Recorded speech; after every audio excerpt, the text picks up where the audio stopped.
Please help me welcome our moderator, Helen Anastasiou, and her lovely guests as well.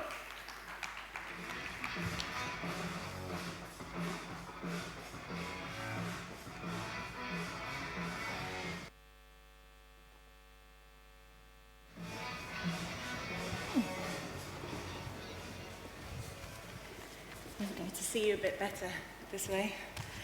So I'm sitting with marketing royalty today. This is an amazing panel and some incredible audience as well. Before we start, what I want to do is I want to gauge a little bit the involvement of marketing from the audience. So I'm going to start with a couple of questions for the audience here. First question being, who is actually involved in financial marketing on a day-to-day basis? Okay, most people, I would say. Next question. Those who've been involved for a while, I want to find out if you're finding marketing now easier or harder than before. So a show of hands who think that marketing today is easier than it was before. No hands. One semi-hand. Who finds it harder now? Okay. Some more confident hands now. Okay, so let's ask the people who are essentially on top of marketing and finance, what their involvement is, how they're finding it. You'll all have to excuse me, I've been taking notes all day today. There's been some fantastic sessions, and I thought we could pull in some of these threads as well into our chat. So,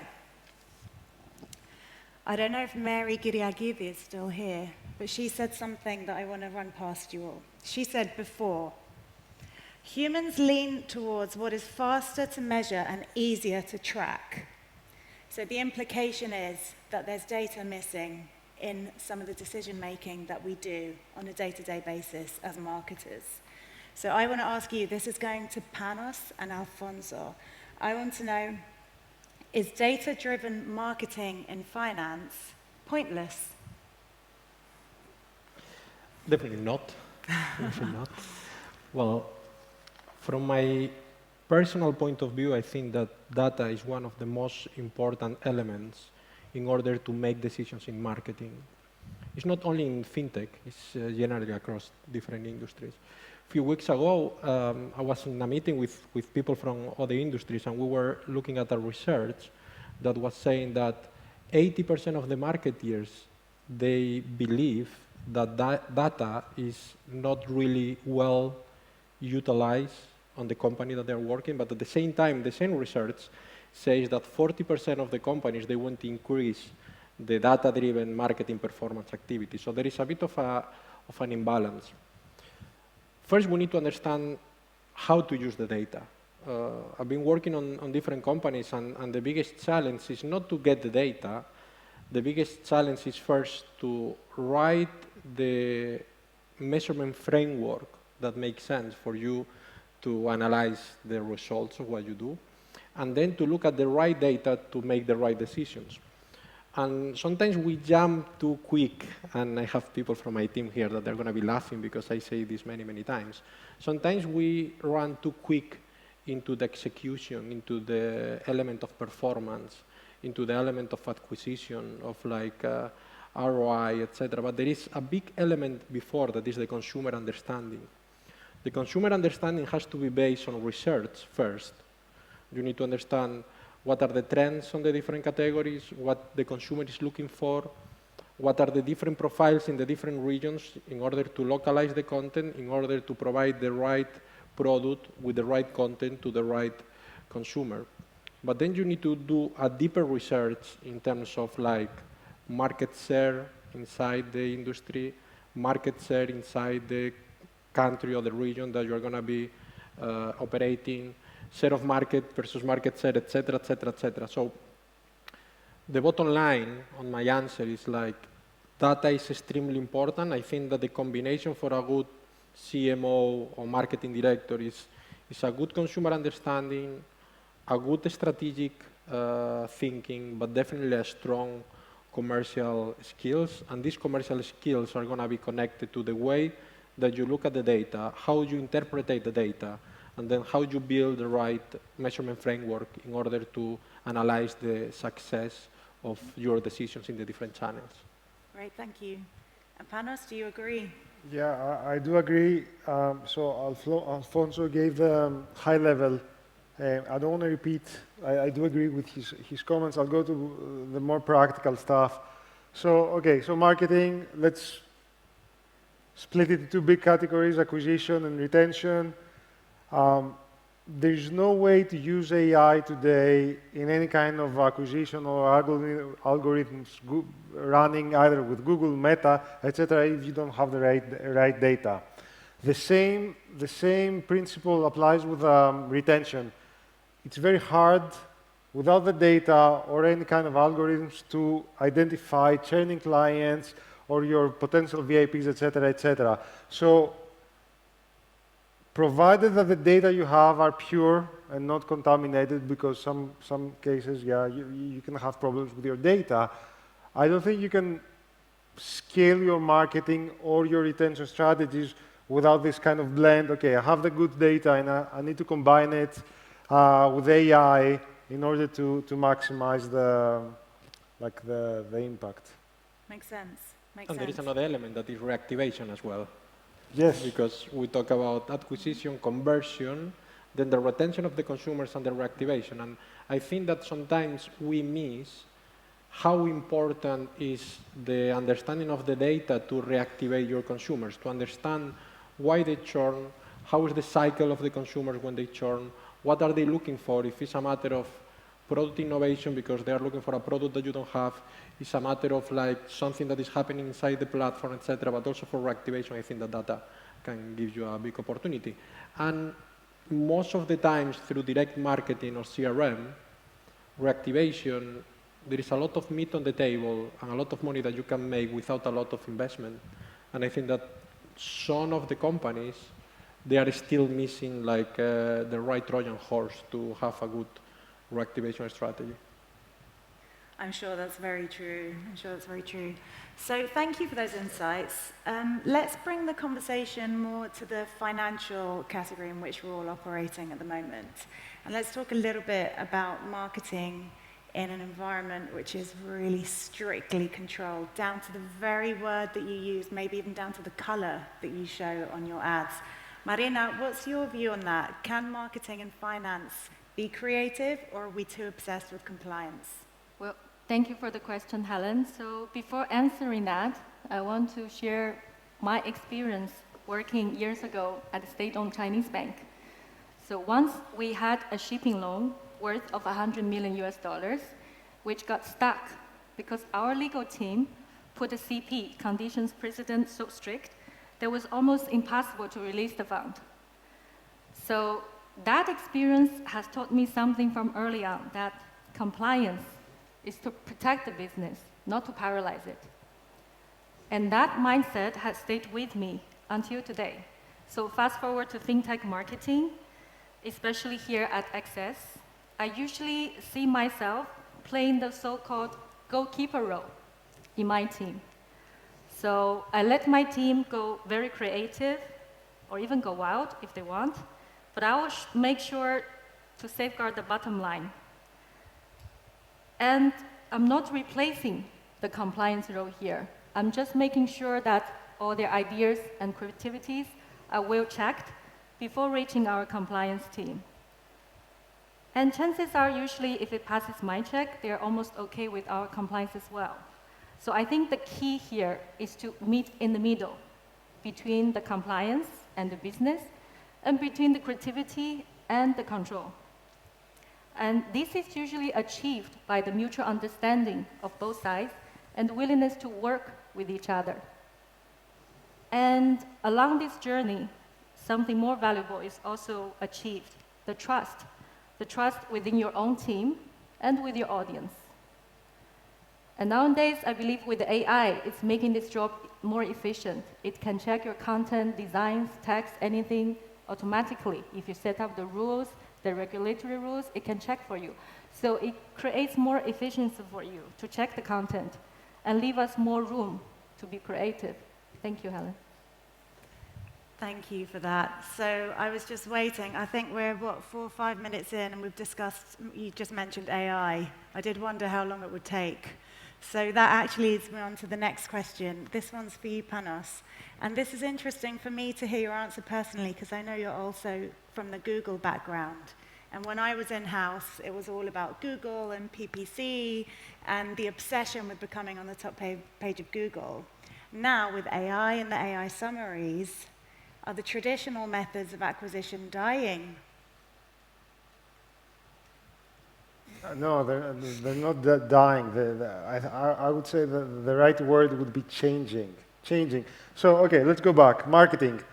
It was radio, TV, newspapers, moved to like web, then from web to mobile, within mobile apps, I don't know, like social media, etc. So the entire thing changed. It's not that radio or like magazines or like TV died. The eyeballs moved somewhere else. This is happening at the moment with LLMs. Basically, search activity is moving slowly into LLMs, like ChatGPT would have, I don't know, like 5 to 10% of the search volume.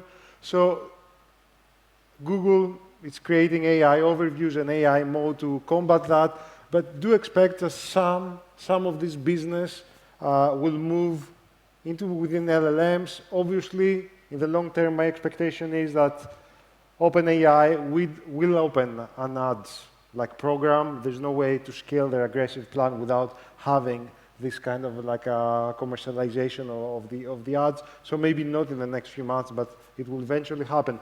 So not dying, changing. For sure, SEO will be impacted, not dead. Google search ads, yes, will move to within LLMs. But yeah, there's going to be a lot of change, but not dying. Well, that's good to know. Some relief maybe there in the audience. You're up next, Alfonso. Ready? Yes, For the, I am. for the I next hope. grilling. So, XNS. You just need to look outside and you see it everywhere, and XM, of course. But what that means, let's say I'm a financial consumer, and I go to a website, Forex Factory, FX Street, whatever it is, and I'm seeing ads everywhere, so many ads of all of these Forex companies all clamoring for space. How do you differentiate yourself, or is everyone just sort of the same? Well, there is something quite interesting in the fintech category. There are two elements that are happening at the same time. First, it's a fast-growing category. We see it like year after year, and the forecast from now until 2028 is to continue growing double-digit every year. But at the same time, there is an element of consolidation. You can see how the players, they are moving in and out. There is already like a bit of a problem of space for everyone to acquire consumers, to continue growing, to keep the operational cost at the level that is profitable for the organization. So this is something that you need to take into account. The second one is quite a commodity. Everyone is saying the same, right? So how can you stand on the top of this kind of a bit of a commodity category that is similar to other categories? I remember like online casino at the time that they were like all the brands, they were launching the same games from the same providers. They were just changing like the welcome bonus and the colors, etc., and that's it. The element of the brand is extremely important. Why? Because the brand is not only the logo that you are using and putting in front of the consumers, or the brand is not only the look and feel of your landing page. The brand has a narrative, has a storytelling, has a human element, has feelings and emotions. A brand is almost like any of us, an individual. When you talk to a friend that you trust a lot, you will be sharing with him or her very important and personal stuff. There are other people that you feel more comfortable to go out and party, and other ones to travel with. The brands are the same. So the first element, in order to be on the top of the tier in terms of like how the people look at you, is to be sure that you define a brand that touch the different elements that are important for the consumers. And we go back to research, right? So on fintech, the biggest element, in my humble opinion, is trust.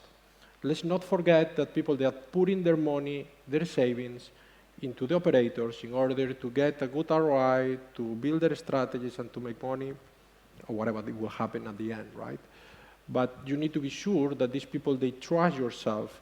How you trust operator?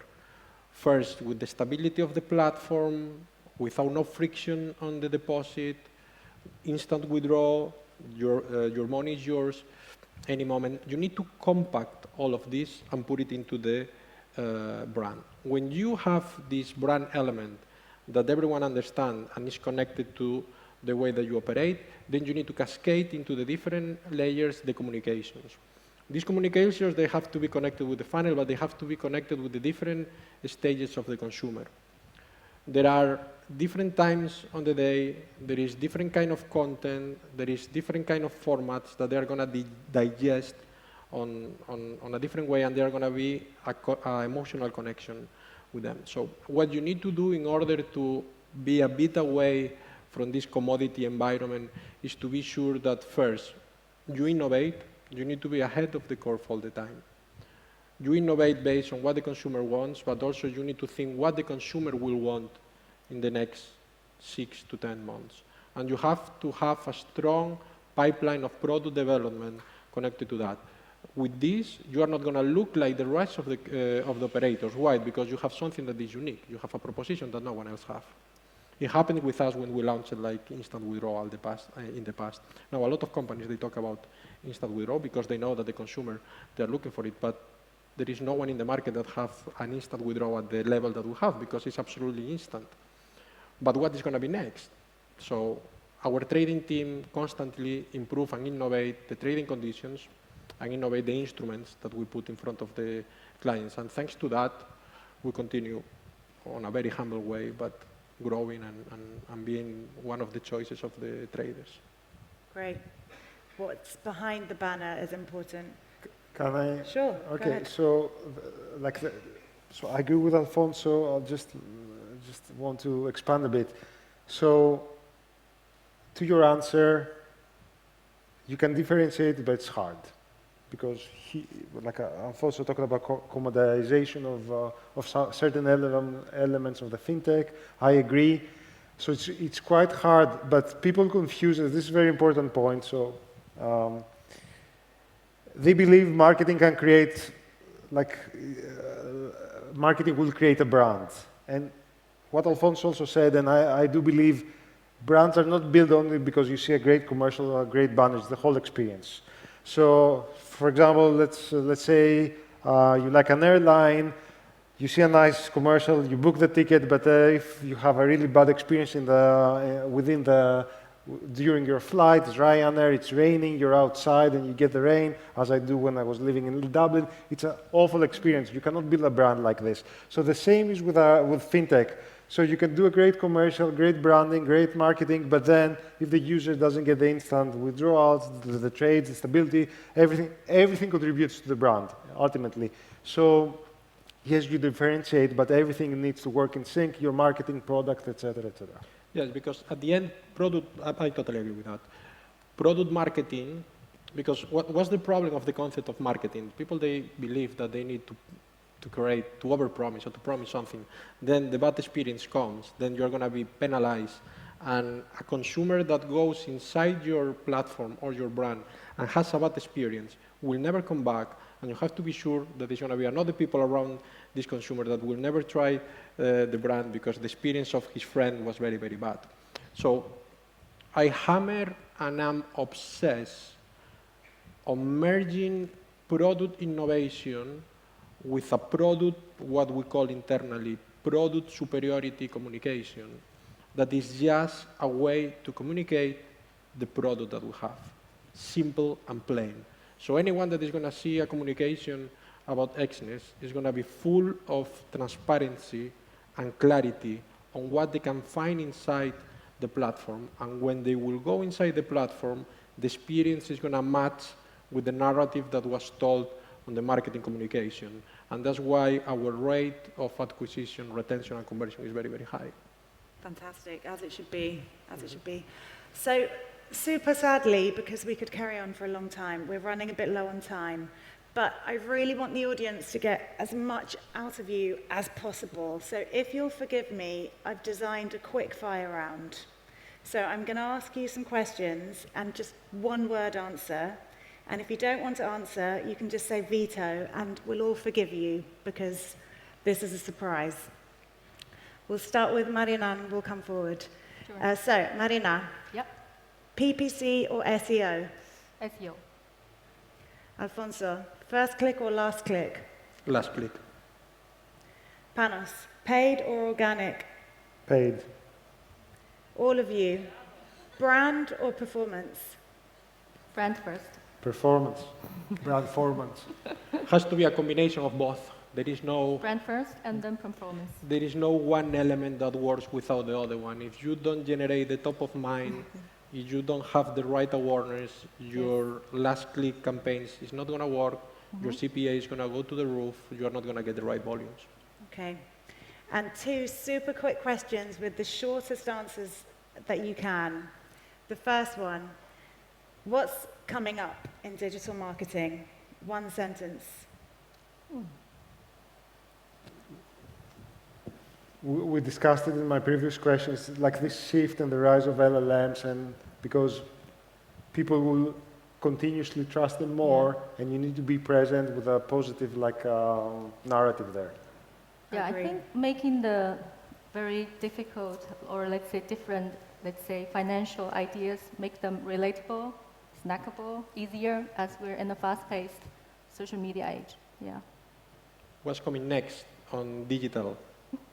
A crisis. I think that it's time to reset. It's time to rethink the way that we are doing things.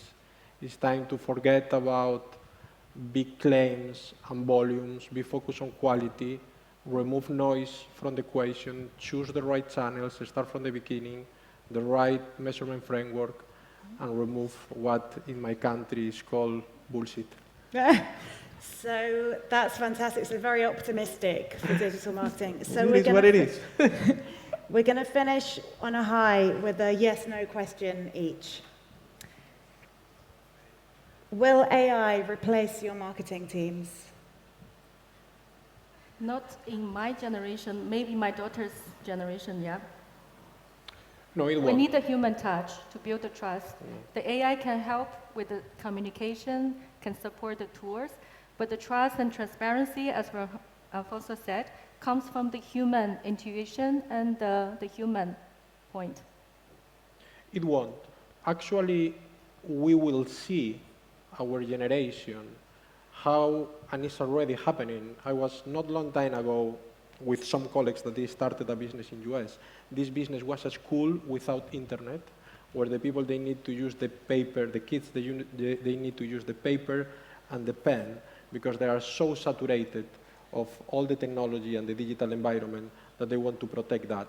So we're going to start giving higher value to the human element, that it will generate higher trust. And the combination of all the innovation and technology with the human element, it will be the key of the success. So I don't believe that we will replace marketing teams or any team on the company. Of course, it's going to be a transition and optimization, and definitely I think that there are teams that are going to be a bit of an element of transformation, but the human element will continue being key.